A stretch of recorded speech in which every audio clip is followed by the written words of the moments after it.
One of the most incredible stories would take place in Tijuana, Baja California, Mexico.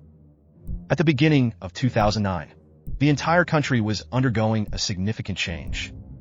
A new operational modality was made known through the media because despite being a practice that had existed for a long time, it was a person who gave a face to this activity.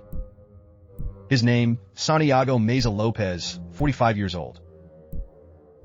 Alias El Chango, originally from Guamuchil, Sinaloa, who after his capture confirmed that the number of victims who disappeared was at least 300 people, which gave him the nickname Del Pozolero. Pozole is a typical broth in Mexico, made from corn kernels to which chicken or pork is added. The cook of that food is called pozolero. But in organized networks, the pozolero is the one who dissolves the bodies to disappear. Described by those who knew him as a reserved and wordy man, a worker who had the trade of bricklayer. In addition to having a wife and children and a normal family, he met his wife Irma since childhood in the city of Guamuchil, Sinaloa.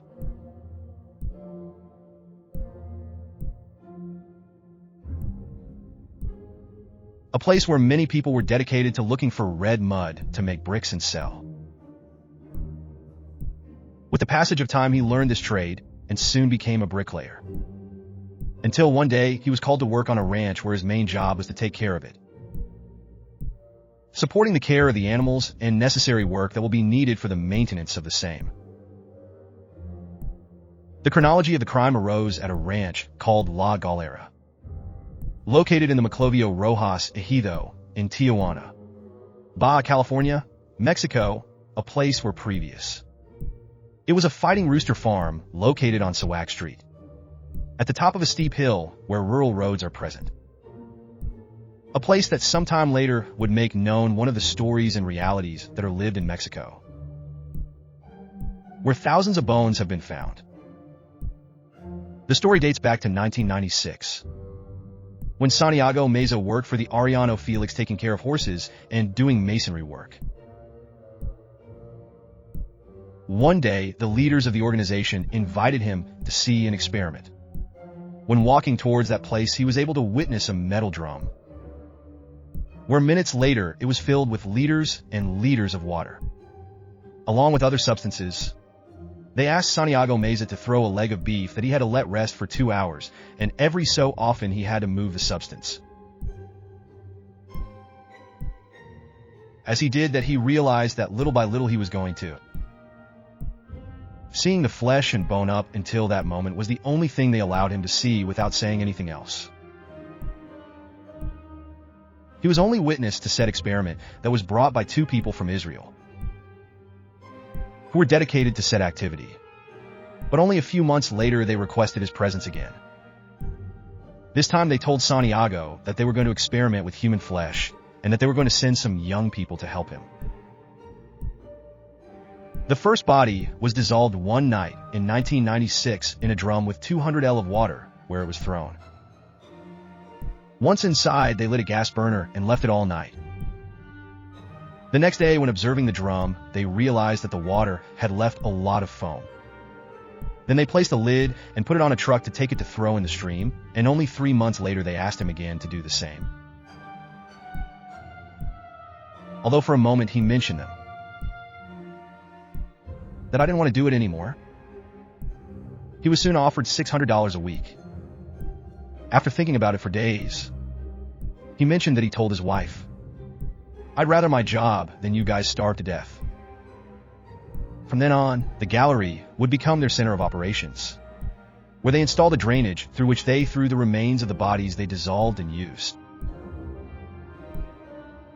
2 metal tomos welded, one on top of the other to add 200 L of water for later. It was hard to pour 2 bags of caustic soda and other chemicals.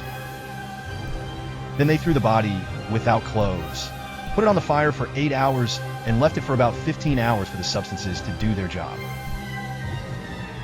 Then with a devil, they carried the drums and threw them down the drain. Remains that did not disintegrate, such as teeth, nails, and some bones were burned and buried in the same ground, also with water. Hot water washed the drain, for some debris or pozole, as they called it, stuck to it. The drums were cleaned and stored in a cellar, and in that way he completed his work. Neighbors mentioned that trucks and water pipes arrived at the place at night. When the neighbors asked Santiago Meza about the activities he carried out in the place, he only settled by saying that they made gelatins there, and you will be wondering about the smell because it was noticeable, but it was often confused with the smell of the goat farm that was located only a few meters away. So its activities did not raise the slightest suspicion, or at least the population preferred not to question anymore. The arrest was made after on January 22, 2019. Elements of the army received a citizen complaint in a house in the Baja neighborhood 6 armed men. They had been partying for days. The military convoy intercepted the place, and many people ran along the beach. Santiago Meza was in that place, and due to his condition, since he was under the influence of alcohol and some substances, he did not manage to escape, and the military laid him down with their hands on the back of his neck. On the sand of the beach, he mentioned that they didn't know who they were messing with, since he was Teo's pozolero after interrogating him. And to obtain data, they took him to the ranch in the Ojo de Agua Ejido. They covered him with a blanket. Upon arrival, the military took him out of the truck and took him to the center of the field and ordered him to show them how to get rid of the bodies. The ranch is a small partition construction with 2 m-high walls. Inside, there are holes dug into the earth, industrial drums with liquid waste, and a wooden table with various work tools. Carnival gloves, knives, containers, and mason spoons. Once there, he was questioned by many people around him who were witnesses to such macabre confessions. On January 23, 2009, Santiago Meza appeared on television. His hands clasped behind his neck, looking down, and some blows to his face. When asked how many people he disposed of, he mentions 300, stating that he did not deprive them of their lives.